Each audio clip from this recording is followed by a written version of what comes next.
What's going on, y'all? Machiavelli Mills TV. So I'm hearing rumblings that Deion Sanders is in the mix for the head coaching job at Texas Christian University, TCU. Deion Sanders is familiar with the Texas landscape as he was a head coach in high school at a high school in Texas for years. And it would also be a chance for Deion Sanders to ascend in his coaching career, right? I believe that Deion Sanders has had it's been a lifelong goal for him to be a coach, coaching football, especially on the collegiate level, and this would give him a chance to compete for an FBS football championship, right? And while it would be a chance for Deion Sanders to elevate in his coaching career, I believe it would be an extreme loss for HBCUs, man, and I would be disappointed if Deion Sanders took this job. I know that Deion Sanders owes HBCUs nothing. I know he owes me nothing or anything like that. He's only indebted to his family. But for the good of the black colleges and the black college culture, I hope that Deion Sanders stays at Jackson State. Deion Sanders brings a certain amount of cachet, a certain amount of people revere Deion Sanders so much that he brought so many different resources to the HBCU realm of sports. It's great. It's been great for the HBCU landscape as far as football goes. We always, as an HBCU alum myself, Mississippi Valley State University, we always used to be upset about the lack of exposure that our games got on ESPN. We felt like we were always an afterthought at ESPN. We still are, definitely to a degree for sure. But we always used to say, man, all they do is show our scores at the bottom, at the ticker at the bottom, and then they just forget about us. Anytime we get an ESPN game, it's always on ESPN3, where people got to go on the laptop or the computer to watch us. It's never straight on TV. With Deion Sanders being at Jackson State, them camera crews came out to watch Deion Sanders coach Jackson State University, right? They believed in Deion, they believed in his vision, they believed in his recruiting prowess. It was always the coverage that Jackson State was receiving and the teams that Jackson State were playing were receiving was phenomenal. It has been great, right? My team, my school, Mississippi Valley State University, gets to be on television and gets a certain amount of exposure by playing against Jackson State, a Jackson State University that's led by Deion Sanders, right?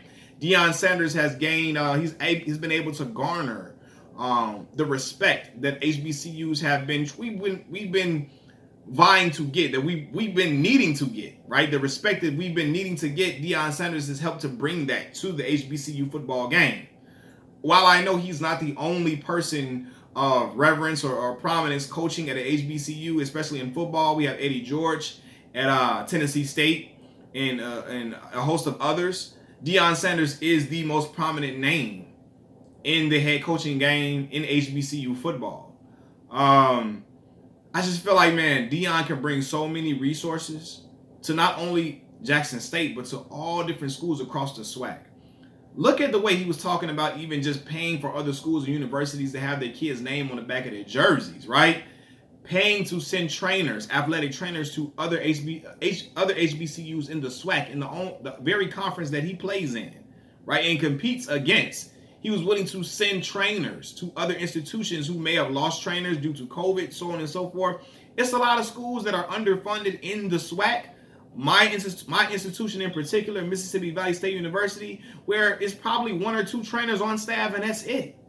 After that, if both of the trainers get COVID, you have somebody come in, and you really don't have nobody. You really don't have nobody to pull in or bring to the institution. Deion Sanders was talking about putting trainers at other schools and paying for it out of his own pocket, right? It's just this, the amount of resources, the amount of pull that he has is tremendous for the HBCU football, and it would just, his presence does a lot for the HBCU football landscape more than what people understand, man.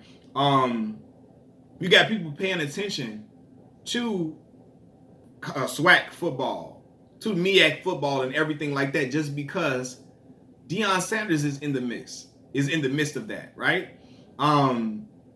He is a Hall of Famer, the greatest cornerback to ever play the game, the greatest defensive back to ever play the game, one of the greatest football players to ever walk this earth, a football giant, a football god. People look in awe at Deion Sanders. And because of that awe, its other communities took a vested interest in watching us play, and it propelled HBCU football to gain national attention. We getting HBCU football getting talked about on ESPN First Take, getting talked about on FS1 Undisputed, and so on and so forth, man. And I think that Deion is igniting a change for these historically black colleges and universities. He spoke about wanting to come to HBCUs after watching what happened with George Floyd and everything, the atmosphere or the climate of the country due to racial relations and the inequalities that black people face in this country. He wanted to level the playing field, and he's been helping to level the playing field for not only Jackson State, but for all other HBCUs in the college football ranks, man. You know, people don't respect, and because it was a lack of respect for HBCU football and basketball all across the board. When a kid performs well at the HBCU, they think it's just that, oh, they only doing it because they playing against a lack of competition, right? But with Deion Sanders, people started to respect it more because they respect that man so much, right? And I think he has a way more of an impact to make on the HBCU level, and an impact that you can't make in only 2 years that he's been head coach.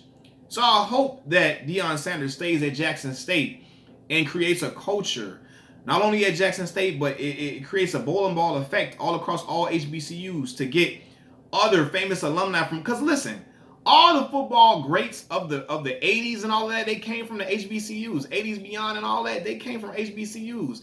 Walter Payton came from Jackson State. Shannon Sharp came from Savannah State. Jerry Rice, the greatest wide receiver of all time, came from my alma mater, Mississippi Valley State University. Donald Driver came from Alcorn State. Steve McNair came from Alcorn State. Jimmy Smith came from Jackson State. All these different great players came from HBCUs, man. All across the board, man. And it's just, Michael Strahan came from Texas Southern. So the HBCUs were the place where these great NFL talents were cultivated. And we want to create that, keep that environment of great. We want to keep that environment present, or not keep it present, but reignite that presence of great cultivation of NFL talent at the HBCU grounds, right? And Deion Sanders is helping to ignite that, and maybe it would get Jerry Rice to try to come back to Mississippi Valley State University and maybe be a coach. Maybe dealing recruitment. Shannon Sharp doing some recruitment for Savannah State University.